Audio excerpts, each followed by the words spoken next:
Only 1,350 Watford fans made the journey to Tyneside. Their worst fears realized when Javi Gracia left out all 11 players who had started in the Premier League. Relief, though, followed for the small number of Watford fans who made the trip, as it proved to be an easy victory, with Newcastle carrying no threat. The travelling supporters had just as many views on Newcastle United as their own team, not much, any, avid complimentary. Watford fans comment via their top WCFC Forums message board. Watford reserves beat a near full-strength Newcastle. How the world has changed. Newcastle made 7 changes.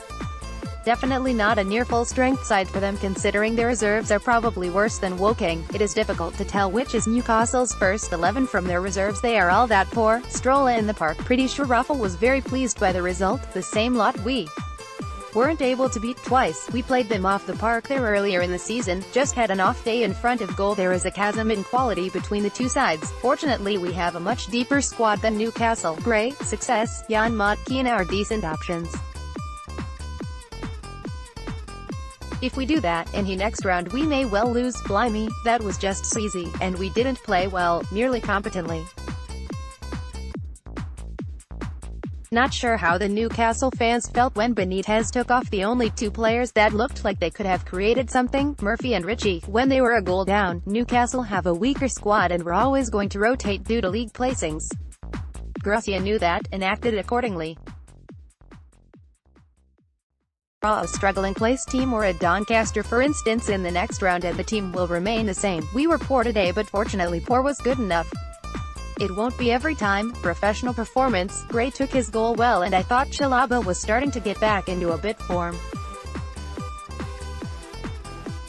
I know Ashley gets all the stick at NUFC, but blimey, Rafa plays such boring football. He basically done his best to lose that game, the third change being a defender when Rondon was on the bench. I really hope they go down. A lot of their fans seem to love Rafa due to him staying, but I reckon it's more to do with no other clubs wants to see dire football each week. Once decent team shows interest and he would be off. It's been at least a decade since a team of his has looked exciting. I wasn't sure about Javi's selection prior to the match, but it was a competent performance and some encouraging signs. Thought Newcastle were a bit toothless without Rondon and didn't look like scoring, so don't think our defense was tested. But we looked solid. This so-called reserve team has beaten Reading away, drew 2-2 with Spurs, and has beaten Newcastle away.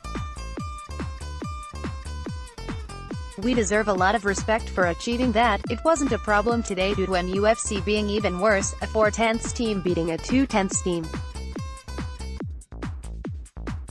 Anyone thinking the team that played today could win the cup is fooling themselves. I love that we played an entire second-string side and still utterly dicked them on train back. We deserved to win. As to performances, well, yes, Success should have done better and Gray skied a chance before he scored, but Gomes never had to make a save. That was a strong Newcastle team, affirmed by Geordies we spoke to after the game. We are a very decent team with some strength in reserve relative to us being top of the 14 also runs in place. Happy days. I was freezing cold and wet. But OMG, I'm so glad I went. First ever visit to Newcastle, and the town is massive and quite impressive. Locals talk like they're pie. And WTF does WEHI man mean? Thought the lads did well today and our second string is looking pretty handy.